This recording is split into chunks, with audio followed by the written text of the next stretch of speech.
Chapter 1. The call that changed everything. Gracie Grant had just settled into her favorite corner of the couch, a steaming mug of peppermint tea in hand, when her phone buzzed against the coffee table. The screen lit up with Mom in bold letters. She frowned. Her mother rarely called this late unless something was wrong. "Hey, Mom," Gracie answered, trying to keep her voice light. "What's up?" Her mother's voice came through tight, like a bowstring pulled too far. "Gracie, honey, your father's in the hospital." The mug slipped from Gracie's fingers and landed on the rug with a muted thud. What happened? Is he okay?" "He broke his leg at work," her mother said quickly, as if speed could soften the blow. "They've said it, but he's going to be off his feet for weeks." Gracie grabbed her keys from the hook by the door. "I'm coming now." "Wait, don't speed," her mother warned, but Gracie was already halfway out the door, heart pounding against her ribs. The hospital smelled faintly of antiseptic and cinnamon, the latter courtesy of a holiday wreath hanging crookedly on the reception desk. Gracie hurried down the corridor, her boots clicking against the linoleum. She found her father propped up in bed, looking more annoyed than injured. His leg was encased in a cast, elevated like a trophy he hadn't wanted to win. "GG," he said, using the nickname that had stuck since she was 5. "Don't look at me like that. I'm fine." Gracie exhaled sharply. "Fine? You fell off a shipping dock." He grimaced. "I was distracted." "By what?" "A marching band." "By work," he admitted, then waved a hand. "Bills don't pay themselves." Her mother, perched on the chair beside him, shot him a glare that could melt steel. "You're not going back until you're healed. End of discussion." Her father muttered something about stubborn women, earning another glare. Gracie softened her tone. "Dad, seriously, you need to rest." "I will," he said, then added under his breath. "Mostly." Gracie narrowed her eyes. "What does mostly mean?" Before he could answer, a knock sounded at the door. A man stepped in, carrying a clipboard and wearing a navy jacket dusted with snowflakes. "Mr. Grant," he said with a polite nod. "I brought the reports you asked for." Gracie turned, and for a moment, words deserted her. He was tall, maybe 6 feet, with dark hair that curled slightly at the ends and eyes the color of a winter sky. Calm radiated from him like heat from a fireplace. Her father brightened. "Gracie, this is Ethan Cole. Works with me at the plant." Ethan offered a hand. "Nice to meet you." Gracie shook it, her pulse doing a curious little skip. "You too." Her father gestured toward the clipboard. "Ethan's going to stop by the house while I'm stuck here. Keep things running." Her mother bristled. "Against my better judgment." Ethan's smile was easy, reassuring. "I'll make it quick. Promise." Gracie found herself studying him as he spoke. Steady voice, no trace of arrogance. Just grounded. When he left, the room felt oddly quieter, as if he'd taken some invisible hum with him. Later, driving home through streets strung with Christmas lights, Gracie replayed the evening in her mind. Her father's accident. Ethan's calm presence. She wasn't looking for sparks. They'd burned her before. But something about him felt different. Solid. Like the kind of man her father had described years ago. Not loud, not chasing, just sure of himself. Gracie tightened her grip on the steering wheel, snowflakes swirling in her headlights. Maybe this holiday season was about to get interesting. Chapter 2. Home for the holidays. The first snow of the season had arrived overnight, blanketing the city in a soft white hush. Gracie's boots crunched against the driveway as she carried a bag of groceries toward her parents' front porch. The house looked like something out of a Christmas card. Twinkling lights draped along the eaves, a wreath with a red velvet bow on the door, and the faint scent of cinnamon drifting from inside. She pushed the door open and was immediately greeted by the sound of holiday music and her mother's voice calling from the kitchen. "Gigi, is that you?" "Yes, Mom," Gracie said, kicking off her boots. "I brought the stuff you asked for." Her mother appeared in the doorway, apron dusted with flour, cheeks flushed from the oven's heat. "You're a lifesaver. Your father's been impossible all morning." Gracie raised an eyebrow. "Impossible how?" "Trying to answer work emails from the recliner," her mother huffed. "He's got his leg propped up like a king and still thinks he's running the plant from here." Gracie laughed softly. "Sounds about right." She carried the grocery bag into the kitchen, where the counters were crowded with cookie sheets and mixing bowls. "You're already baking?" "Of course," her mother said, pulling a tray of gingerbread men from the oven. "Christmas waits for no one, not even broken legs." Gracie smiled, inhaling the warm, spicy aroma. "Smells amazing." "Grab a plate," her mother said. "You need to eat before you go in there." Gracie did as told, nibbling on a cookie while her mother lowered her voice conspiratorially. "He's in the living room, and Ethan's here." Gracie froze mid-bite. "Ethan?" Her mother nodded. "Dropped by with some paperwork. He's polite, I'll give him that. But your father's acting like he's still the boss of everything." Gracie swallowed hard, suddenly aware of her heartbeat. "Is he staying long?" "Not sure," her mother said, eyes twinkling. "But he's handsome, isn't he?" "Mom," Gracie groaned, heat creeping up her neck. What? I'm just saying. Her mother winked and turned back to the oven. Gracie rolled her eyes and headed toward the living room, smoothing her sweater as if that would calm the flutter in her chest. Her father was in his recliner, leg elevated, laptop balanced precariously on his lap. Ethan sat on the edge of the couch, a folder open in his hands. "GG," her father boomed when he saw her. "Come meet the man keeping my empire afloat." Gracie shot him a look. "Dad, you run a shipping plant, not Rome." Ethan chuckled, and the sound was warm, easy. "He's been giving me orders like a general," he said, glancing up at her. Those blue eyes again. Steady, clear, like winter skies after a storm. Gracie crossed the room, trying not to trip over the rug. "Hi," she said, feeling oddly self-conscious. "Hi," Ethan replied, standing briefly to shake her hand. His grip was firm but not overbearing. "Nice to see you again."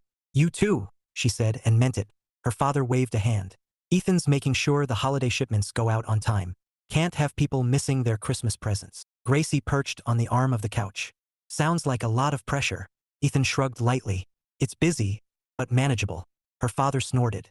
"Manageable because he's good at what he does." Gracie smiled faintly.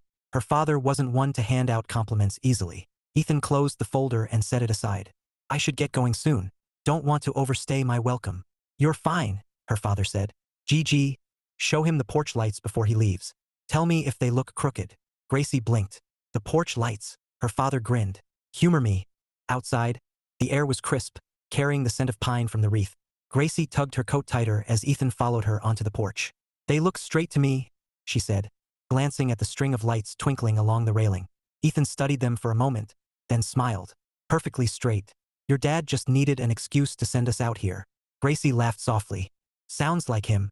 For a moment, they stood in comfortable silence, snowflakes drifting lazily around them. "So," Ethan said, hands in his pockets, "are you ready for Christmas?" Gracie shrugged. "Mostly. I still have shopping to do." "Same here," he admitted. "I always think I have more time than I do."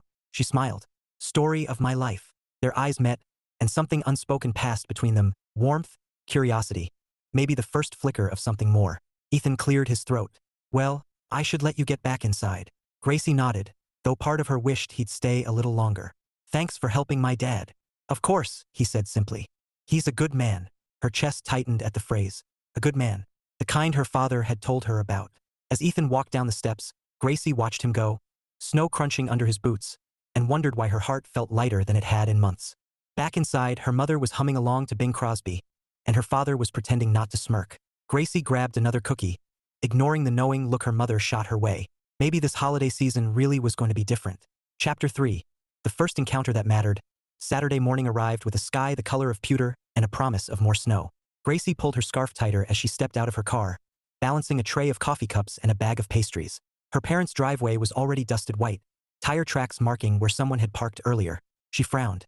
Her mother hadn't mentioned visitors. Inside, the house was warm and alive with the scent of cinnamon and pine. Holiday music drifted from the living room, Bing Crosby crooning about a white Christmas. "GG," her father called as soon as she stepped through the door. "You're just in time." Gracie set the coffee on the kitchen counter and walked into the living room, then stopped short. Ethan was there, crouched near the recliner, adjusting the footrest so her father's casted legs sat more comfortably. He looked up at her, and for a moment, the room seemed to shrink to just the two of them. "Morning," he said, his voice warm, steady. Gracie blinked, then managed to smile. "Morning. You're early." "Wanted to drop off some paperwork before heading to the plant," he said, standing. His jacket was unzipped, revealing a gray sweater that somehow made his eyes look even bluer. Her father grinned like a man who knew exactly what he was doing. "Ethan's been a big help. Knows his stuff." Gracie shot him a look that said behave, then turned back to Ethan. "Coffee?" "Sure," he said, following her into the kitchen. The kitchen was cozy, sunlight filtering through frosted windows. Gracie handed him a cup, their fingers brushing briefly. "Thanks," he said, taking a sip. "You didn't have to." "I was coming anyway," she replied, leaning against the counter. "Mom's baking like it's a competitive sport." Ethan chuckled. "I noticed. She offered me cookies before I even sat down." "That sounds like her," Gracie said, smiling. For a moment, silence settled between them. Not awkward, but charged with something unspoken. "So," Ethan said, setting his cup down, "your dad tells me you grew up here." "Born and raised," Gracie said. "Left for college, came back after. It's home." He nodded. "I get that. I moved here about 5 years ago. Smaller than the city I grew up in, but nicer somehow." Gracie tilted her head. Where'd you move from? Chicago, he said. Great city. But I wanted something quieter. Quieter and colder, she teased. He smiled. Fair point. Her mother bustled in then, carrying a tray of cookies. Gigi, take some to your father before he starts yelling. Gracie grabbed the tray, but her mother's eyes flicked between her and Ethan with a look that was far too knowing. Gracie ignored it and headed back to the living room, Ethan following with his coffee. Her father was pretending to work on his laptop, though Gracie suspected he was listening to every word. Cookies, she announced, setting the tray down. About time, her father said, snagging one. Ethan, grab a few. Gigi makes the best gingerbread. Gracie rolled her eyes. Mom made these. Her father winked. Details. Ethan stayed longer than Gracie expected, helping her father organize some files and chatting easily about holiday plans. Gracie found herself laughing more than she had in weeks, at his dry humor, at the way he teased her father without crossing a line. When he finally stood to leave, the afternoon light had turned golden, snowflakes swirling outside the window. Thanks for the coffee, he said, pulling on his jacket. Any time, Gracie replied, and meant it. He hesitated at the door, then smiled. See you soon. Gracie's heart did that curious little skip again. Yeah, she said softly. See you soon. After he left, her father cleared his throat. Nice guy. Gracie shot him a look. Dad. I'm just saying, he said, grinning. Not loud, not chasing. Knows who he is. Her chest tightened. He was quoting his own advice, the same words that had shaped her idea of love years ago. Gracie carried the empty coffee cups to the sink, her thoughts a tangle of snowflakes and blue eyes. Maybe, just maybe, this Christmas was about to change everything. Chapter 4. Gigi's Inner Circle. The cafe smelled like roasted hazelnuts and holiday cheer. Strings of fairy lights looped across the ceiling, and a miniature Christmas tree sat on the counter, its ornaments glittering in the soft glow. Gracie slid into a booth by the window, brushing snow from her coat sleeve. Her friends were already there. Maya, stylish as ever in a red turtleneck, and Lila, cozy in a chunky sweater that looked like it had been knitted by elves. Gigi, Maya sang out, waving dramatically. Finally, we were about to send a search party. Gracie laughed, unwinding her scarf. Traffic was a nightmare. Everyone's out shopping like the world's ending. Because Christmas is basically the apocalypse, Lila said, sipping her latte. If you don't buy gifts, society collapses. Gracie grinned. You two are ridiculous. Ridiculous but festive, Maya said, gesturing to the peppermint mocha in front of her. So spill. How's your dad? Recovering, Gracie said, sliding into the booth. Still stubborn. Still trying to run the plant from his recliner. Lila snorted. Classic. Maya leaned forward, eyes gleaming. And what about the guy? Gracie blinked. What guy? The guy? Maya repeated, drawing out the word like it was dipped in glitter.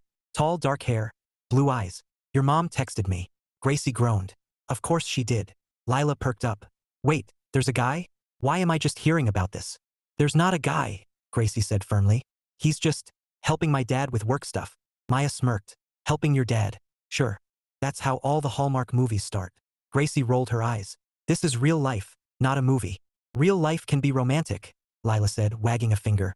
Especially at Christmas. Gracie took a sip of her coffee, hoping the steam would hide the flush creeping up her neck. He's nice. That's all.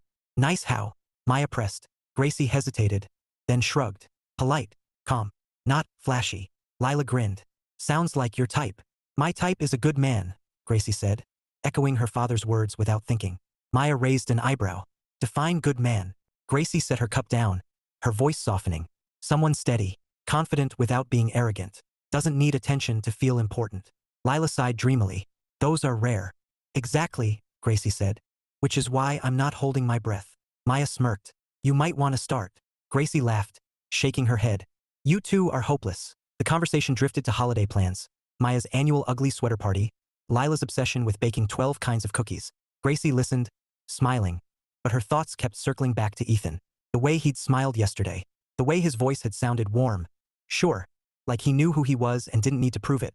She shook herself mentally. It was just a conversation. Just coffee. Still, when Maya teased her about Hallmark vibes again, Gracie didn't argue as hard as she meant to. Later, walking back to her car under a sky heavy with snow, Gracie pulled her coat tighter and tried to ignore the flutter in her chest. She wasn't looking for sparks. She wasn't looking for a fairy tale. But maybe, just maybe, she was ready for something real. Chapter 5.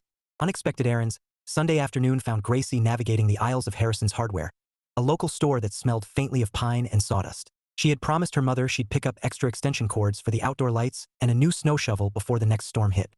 She balanced the cords in one arm and scanned the shelves for shovels. muttering under her breath. Why are there 50 kinds of shovels? The snow.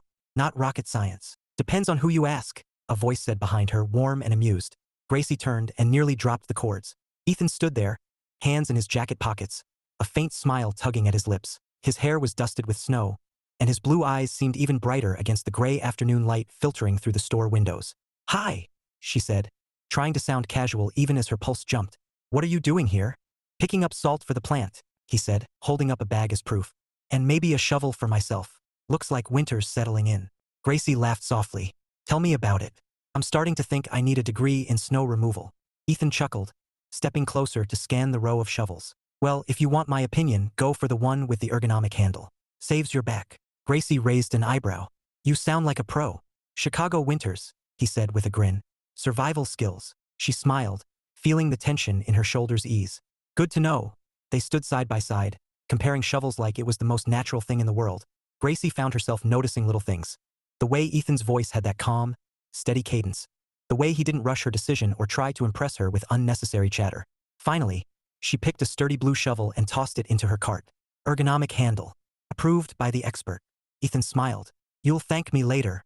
Gracie laughed. If I survive the driveway. At the checkout, they ended up in line together, their carts bumping lightly. So, Ethan said, adjusting the bag of salt on his shoulder. How's your dad doing today? Still stubborn, Gracie said, rolling her eyes. He tried to convince Mom to let him supervise the porch lights from the recliner. Ethan chuckled. Sounds like him. Gracie tilted her head. You've known him long? About 3 years, Ethan said. Started at the plant after I moved here. He's one of the good ones. Her chest tightened at the phrase again. A good one. Yeah, she said softly. He is. Outside, snowflakes drifted lazily from a sky the color of pewter. Gracie pulled her coat tighter as they walked toward their cars, parked side by side. Need help loading that? Ethan asked, nodding toward her shovel and cords. I've got it, Gracie said, though her voice lacked conviction. Ethan smiled and took the shovel anyway, sliding it into her trunk with easy efficiency. There. No broken backs today. Gracie laughed, warmth blooming in her chest. Thanks. He hesitated then, hands in his pockets, breath misting in the cold air. You know, if you ever need help with the lights or anything, just call. Gracie blinked, surprised, and oddly touched. That's nice of you. Not a big deal, he said with a shrug. I like Christmas lights. She smiled, feeling something shift inside her. I'll keep that in mind. As she drove home, the radio playing soft carols, Gracie couldn't stop replaying the moment. His easy smile, the way he'd offered help without expectation. It wasn't sparks. It wasn't fireworks. It was something steadier. Something that felt like the beginning of trust. And maybe, just maybe, that was better than magic. Chapter 6. Snowflakes and Sparks. By the time Gracie pulled into her parents' driveway, dusk had settled like a soft blanket over the neighborhood. The sky glowed lavender, and snowflakes drifted lazily in the golden spill of porch lights. She climbed out of her car, tugging her coat tighter against the chill, and spotted Ethan's truck parked near the curb. Her pulse did that now familiar skip. Inside, the house was warm and bustling. Her mother was humming along to Nat King Cole in the kitchen, and her father was in his recliner, laptop open like a badge of defiance. Gigi, he called. Ethan's outside fixing the lights. Go help him before he electrocutes himself. Gracie rolled her eyes. Dad, he's not going to electrocute himself. Humor me, he said with a grin. Gracie grabbed her gloves and stepped back into the crisp evening air. Ethan was on the porch, crouched near the railing, a strand of lights draped over one arm. Snowflakes clung to his dark hair, and his breath misted in the cold. Need a hand? Gracie asked, pulling on her gloves. He looked up, smiling. Only if you're volunteering. I guess I am, she said, stepping closer. What's the plan? Make these lights look less like a crime scene, he said dryly, holding up the tangled strand. Gracie laughed, the sound mingling with the faint jingle of bells from a passing car. That bad, huh? Worse, he said, grinning. Your dad tried to supervise from the window. I think he was aiming for festive, but we landed somewhere between chaotic and electrical hazard. Gracie shook her head, smiling. Sounds about right. They worked side by side, looping lights along the porch railing, their gloved hands brushing occasionally. Each touch sent a tiny spark through Gracie. Not fireworks, but something quieter, steadier. So, Ethan said as he secured a hook, do you always go all out for Christmas? Pretty much, Gracie said, adjusting a strand. Mom loves it. Dad pretends he doesn't, but he's the one who buys half the decorations. Ethan chuckled. Figures. What about you? She asked. Big holiday guy? He shrugged lightly. I like it. Haven't done much decorating since I moved here, though. Gracie tilted her head. Why not? Mostly work, he said. And I guess it feels different when you're on your own. Something in his tone tugged at her chest. Quiet, honest, without self-pity. Well, she said softly, you're making up for it now. He smiled, and for a moment, the porch lights seemed to glow brighter. When they finished, the railing shimmered with warm white bulbs, casting a soft glow over the snow-dusted steps. Not bad, Ethan said, brushing snow from his jacket. Not bad at all, Gracie agreed, stepping back to admire their work. Snowflakes swirled around them, catching in the lights like tiny stars. For a heartbeat, the world felt still. Just the two of them, the glow of Christmas, and the hush of falling snow. Ethan glanced at her then, his blue eyes steady, and Gracie felt something shift inside her. Not sparks, not magic, something better, something real. Her mother's voice broke the moment, calling from the doorway. Hot cocoa's ready. Gracie laughed softly, the spell dissolving like sugar in warm milk. Come on, she said, tugging off her gloves. Ethan followed her inside, and as the door closed behind them, Gracie couldn't help thinking that maybe, just maybe, this Christmas was about more than lights and cocoa. Maybe it was about beginnings. Chapter 7. The Christmas market. The town square looked like something out of a snow globe. Strings of lights crisscrossed overhead, casting a golden glow on the cobblestone paths. Wooden stalls lined the streets, each draped in garlands and ribbons, their tables piled high with handmade ornaments, steaming mugs of cocoa, and jars of spiced jam. Carolers sang near the fountain, their voices mingling with the laughter of children darting between booths. Gracie pulled her scarf tighter as she stepped into the swirl of holiday cheer. She had promised her mother she'd pick up a few gifts for neighbors, but mostly, she wanted a break from the house. And maybe, just maybe, a little magic. She was scanning a display of hand-painted ornaments when a familiar voice cut through the hum of chatter. Gee.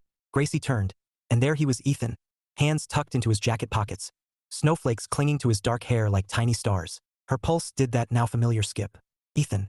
Hi, he said, his smile easy, warm. Didn't expect to see you here. Same, she said, gesturing to the stalls. Christmas shopping? Trying, he said with a grin. Turns out I'm terrible at picking gifts. Gracie laughed. You and half the population. They fell into step together, weaving through the crowd. The air smelled of cinnamon and roasted chestnuts, and the faint strains of Silent Night floated from the carolers. So, Ethan said, glancing at her. What's on your list? Ornaments, cookies, maybe a candle or two, Gracie said. Mom's on a mission to make the house smell like a bakery. Ethan chuckled. Sounds like a good mission. What about you? She asked. Something for my sister, he said. She's in Chicago. Hard to shop for someone who has everything. Gracie tilted her head. What does she like? Books, coffee, sarcasm, he said, smiling. Gracie laughed. Sounds like my kind of person. They stopped at a stall selling handmade mugs, each painted with winter scenes. Gracie picked one up, a snowy cabin under a starry sky. This is pretty, she said. Ethan studied it, then nodded. She'd like that. Gracie handed it to him. Problem solved. He smiled, and for a moment, their fingers brushed.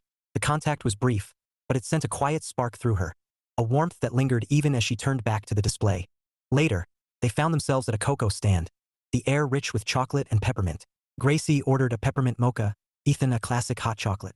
They stood near the fountain, mugs steaming in their hands, watching snowflakes drift lazily under the glow of the lights. This is nice, Ethan said, his voice low, almost thoughtful. Gracie glanced at him, her breath misting in the cold. Yeah, she said softly. It is. For a moment, silence stretched between them. Not awkward, but full of something unspoken. Ethan broke it with a smile. So, do you come here every year? Pretty much, Gracie said. It's tradition.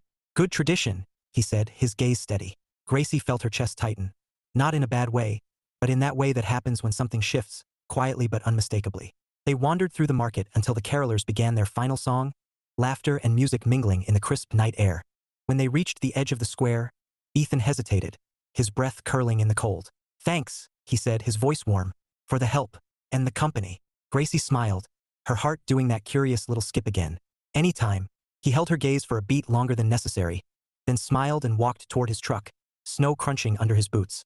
Gracie watched him go, her cocoa cooling in her hands, and wondered why the night suddenly felt brighter than all the lights strung across the square. Chapter 8. Misunderstandings and mistletoe. The week before Christmas arrived with a flurry of snow and a calendar packed with holiday chaos. Gracie had spent the morning wrapping gifts and fielding texts from her friends about Maya's annual ugly sweater party. By late afternoon, she was pulling on boots and a red knit scarf, humming along to Rockin' Around the Christmas Tree as she headed out the door. The party was at a downtown loft, strung with twinkling lights and decked out in garlands. Laughter spilled into the hallway as Gracie stepped inside, greeted by the scent of cinnamon cider and the sight of Maya in a sweater, so hideous it deserved an award. "Gee," Maya squealed, pulling her into a hug. "You made it." Gracie laughed. "Wouldn't miss it." The loft was buzzing, friends chatting near the fireplace, a table groaning under trays of cookies and spiked eggnog. Gracie grabbed a mug of cider and scanned the room, her gaze snagging on a familiar figure near the window. Her stomach dipped. It was Ryan, her ex, the one who had turned modern dating into a cautionary tale.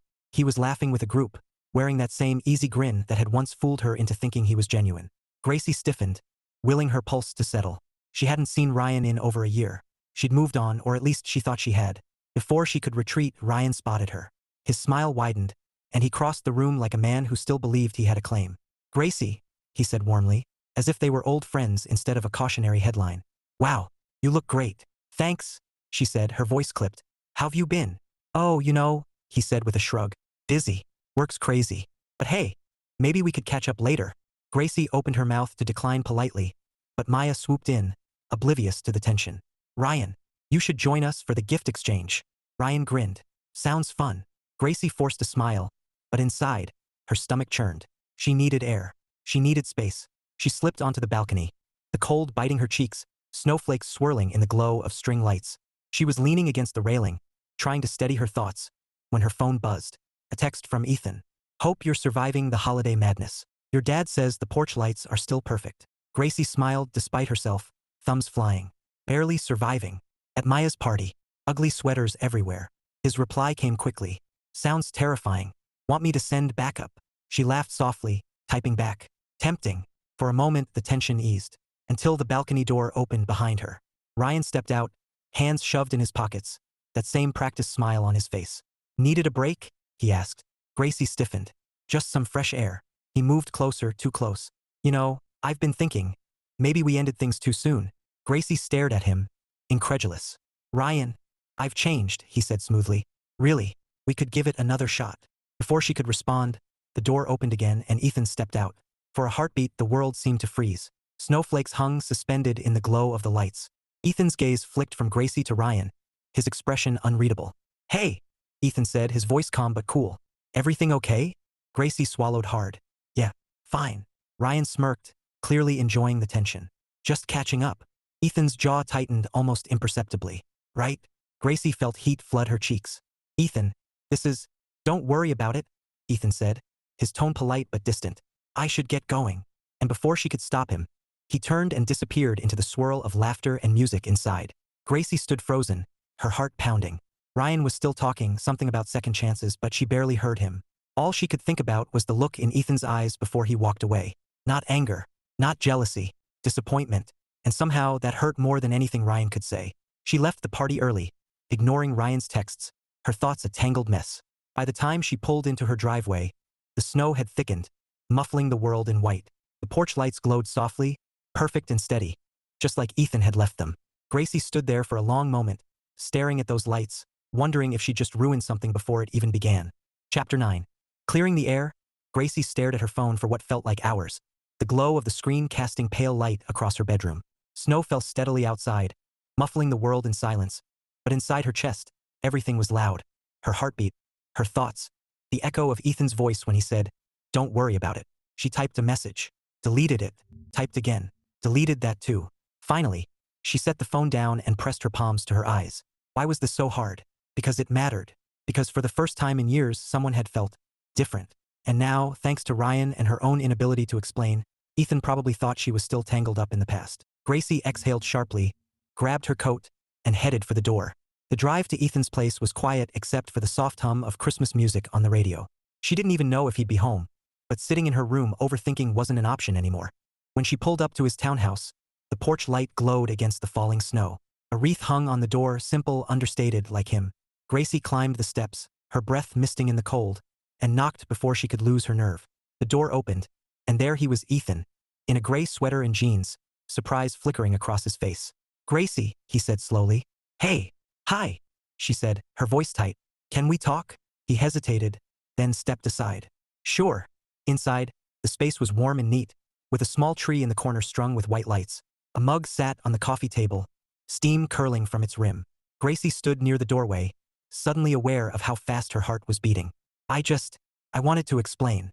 Ethan crossed his arms, not defensive, just waiting. Okay. At the party, she began, forcing the words out. Ryan, my ex, showed up. I didn't know he'd be there. And when you came out, it probably looked like. She trailed off, frustration knotting in her chest. It wasn't what it looked like. Ethan's expression softened, though his voice stayed even. You don't owe me an explanation. I do, Gracie said, her tone sharper than she intended. Because I don't want you thinking I'm still, whatever that was. He studied her for a long moment, then spoke quietly. Are you? No, she said, the word firm, certain. I'm not. Silence stretched between them, filled only by the faint strains of carolers drifting from somewhere outside. Finally, Ethan exhaled, his shoulders easing. Okay. Gracie swallowed hard. I like spending time with you, and I didn't want that to get messed up because of him. Something flickered in his eyes, warmth, relief, maybe even hope. I like spending time with you too, he said softly. For a moment, the tension melted, replaced by something quieter, steadier. Ethan gestured toward the couch. Sit? I'll grab you some cocoa. Gracie smiled faintly. You really like cocoa, don't you? He grinned. It's a personality trait at this point. They sat together, mugs warming their hands, the tree lights casting a soft glow. I wasn't sure, Ethan admitted after a moment, his voice low, if you wanted me around, or if I was just helping your dad. Gracie met his gaze, her chest tightening. I want you around. His smile was small but real, and it made something inside her settle, like a puzzle piece clicking into place. They talked for hours, about family traditions, favorite Christmas movies, the best way to make cocoa. He swore by extra marshmallows. She argued for whipped cream. And somewhere between laughter and quiet confessions, Gracie realized something. This wasn't sparks. It wasn't fireworks. It was better. It was steady. It was real. When she finally stood to leave, snow was still falling, blanketing the world in white. Ethan walked her to the door, his hand brushing hers as he opened it. Drive safe, he said softly. I will, she whispered. And as she stepped into the cold night, her heart felt lighter than it had in years. Chapter 10. Christmas Eve Revelations. The scent of roasted turkey and cinnamon filled the Grant household, mingling with the soft strains of Oh Holy Night playing from the living room speakers. Snow fell steadily outside, frosting the windows in delicate patterns, while inside, everything glowed, twinkling lights on the tree, candles flickering on the mantel, laughter echoing from the kitchen. Gracie stood at the counter, arranging a platter of cookies, her red sweater dusted with powdered sugar from a last-minute baking spree. Her mother bustled nearby, humming as she basted the turkey, while her father supervised from his recliner like a benevolent king, legs still propped up but spirits high. Gee, he called, waving a hand. Don't forget the cranberry sauce. It's not Christmas without it. Gracie grinned. On it, Your Majesty. She was reaching for the sauce when the doorbell rang. Her mother glanced up, eyes twinkling. That'll be Ethan. Gracie froze, heart skipping like a stone across water. Ethan? Of course, her mother said, as if it were the most natural thing in the world. He's dropping by before dinner. Gracie wiped her hands on a towel, trying to steady the flutter in her chest, and opened the door. Ethan stood on the porch, snowflakes clinging to his dark hair, a wrapped box in his hands. His smile was warm, easy, but something in his eyes made Gracie's breath catch. Something softer, deeper. Hey, he said, stepping inside, boots crunching against the mat. Merry Christmas Eve. Merry Christmas Eve, she echoed, her voice quieter than she intended. He handed her the box, wrapped in simple brown paper tied with a red ribbon. For you. Gracie blinked, surprised. You didn't have to. I wanted to, he said, his tone steady, like it wasn't about obligation but choice. Her fingers trembled slightly as she untied the ribbon and peeled back the paper. Inside was a hardcover book, The Art of Simple Living, and tucked between the pages a small envelope. Gracie looked up, her throat tight. Ethan, I remembered what you said, he said softly, about wanting things to feel less chaotic. Thought this might help. Gracie swallowed hard, warmth blooming in her chest. It wasn't just a gift. It was listening. It was paying attention. She opened the envelope and found a handwritten note. For quiet mornings and steady days. Merry Christmas, Gigi. Her eyes stung unexpectedly. It's perfect, she whispered. Thank you. Ethan smiled, and for a moment, the world seemed to narrow to just the two of them. The glow of the tree, the hush of falling snow, the steady warmth in his gaze. Dinner was a swirl of laughter and clinking glasses. Her father telling stories from his shipping days. Her mother fussing over the turkey. Ethan fitting in as if he'd always been part of the picture.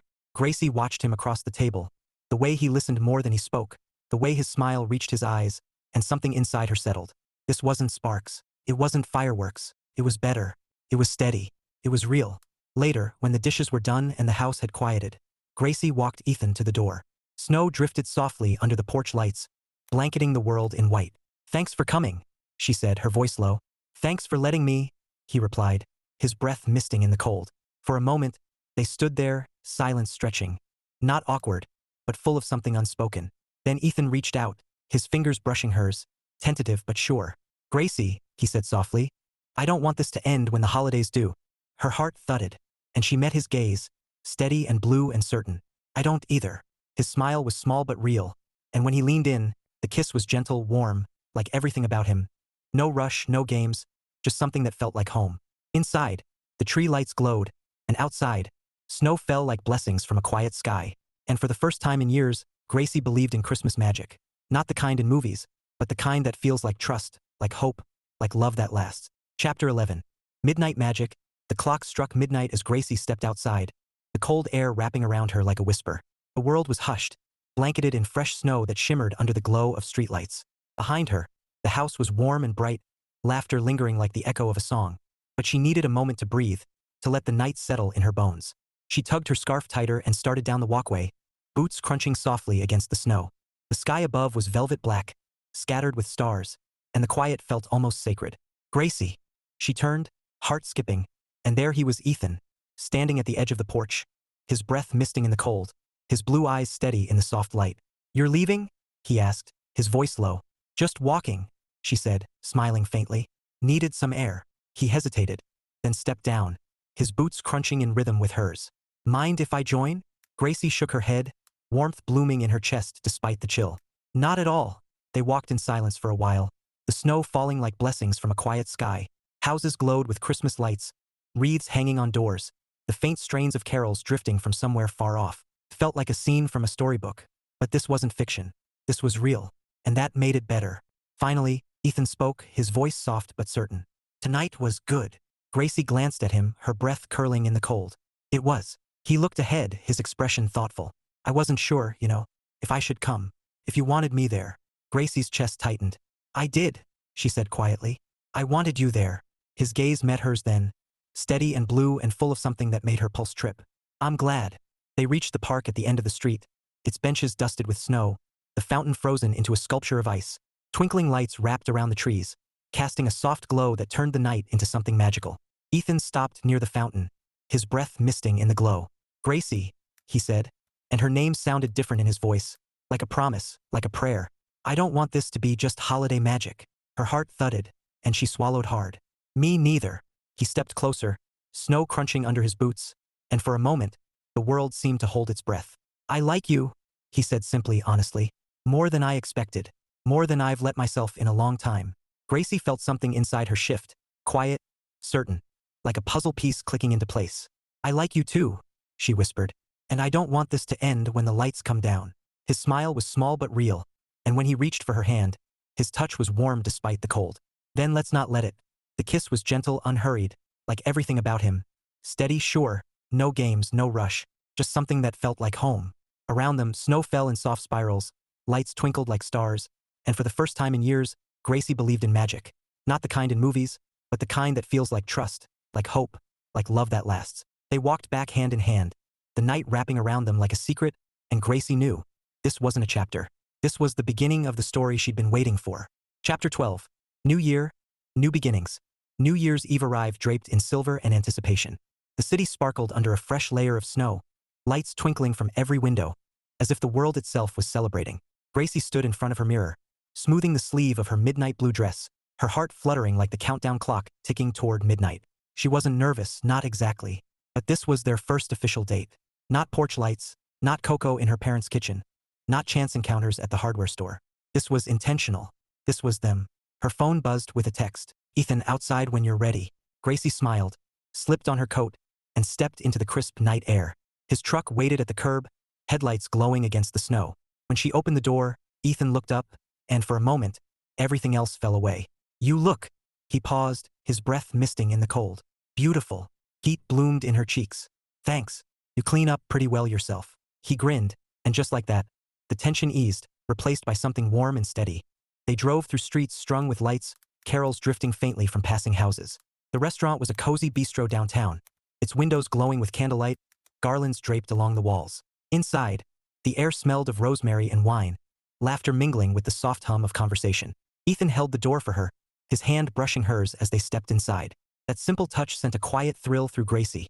Not fireworks, not sparks, but something deeper. Something that felt like home. Dinner was easy, full of laughter and stories. They talked about everything, childhood memories, favorite books, the worst holiday gifts they'd ever received. His, a singing fish plaque. Hers, a sweater so itchy it could double as sandpaper. Gracie found herself laughing more than she had in months, her cheeks aching in the best way. And every time Ethan smiled, something inside her settled, a quiet certainty that this was right. After dessert, they walked through the square, where a crowd had gathered for the countdown. Music pulsed softly, lights shimmered against the snow, and the air buzzed with anticipation. 5 minutes, Ethan said, glancing at the clock tower glowing above the square. Gracie smiled, pulling her scarf tighter. Ready for a new year? He looked at her then, his gaze steady, blue as winter skies. More than I've been in a long time. Her breath caught, not because of the words but because of the way he said them, like a promise, like a door opening. The crowd began to chant, voices rising in unison. 10, 9, 8. Snowflakes swirled under the lights, and Gracie felt her heart race. Not with nerves, but with something sweeter, something certain. 3. Cheers erupted, fireworks burst in the sky, and Ethan turned to her, his smile soft. Sure. Happy New Year, Gracie. Happy New Year, she whispered. And then his lips were on hers. Gentle, warm, unhurried. A kiss that felt like everything she'd been waiting for. Not magic.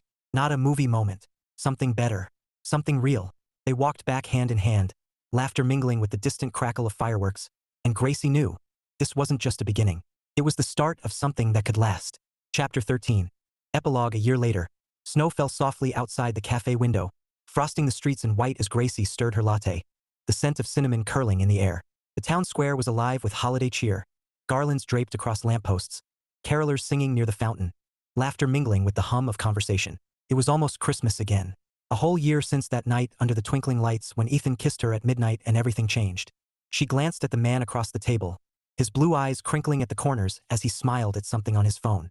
Ethan looked the same, steady, calm, grounded. But there was something different too, something deeper, because now he was hers. GG, he said, setting his phone aside. Your dad just texted me a picture of the porch lights. Gracie laughed. Let me guess, he thinks they're crooked? Of course, Ethan said, grinning. Tradition. Gracie shook her head, warmth blooming in her chest. Some things never changed, and some things changed in the best possible ways. They had spent the past year building something steady, something real. Sunday mornings with cocoa and quiet conversations. Weeknight dinners after long days at work. Road trips to the lake in summer, pumpkin carving in fall, and now another Christmas together. It wasn't perfect. Life never was. But it was good. Better than good. Because it was theirs. Ethan reached across the table, his fingers brushing hers, and even after 12 months, that simple touch still made her heart skip. Ready for tonight? He asked. Gracie smiled. Always. Tonight was Christmas Eve at her parents' house. Just like last year, but different too. Because this time, Ethan wasn't just the guy helping with porch lights. He was the man who had shown her what love could look like when it wasn't a game, when it wasn't chaos, when it was steady and sure. The kind of man her father had told her about all those years ago. A good man. They finished their coffee and stepped into the crisp winter air, snowflakes swirling under the glow of streetlights. Ethan slipped his arm around her shoulders, and Gracie leaned into him, her breath curling in the cold. The town square shimmered like a snow globe, carolers singing Silent Night, laughter spilling from the market stalls. And as they walked toward the car, Gracie felt a quiet certainty settle in her chest. This wasn't magic. It was better. It was real. And it was just the beginning.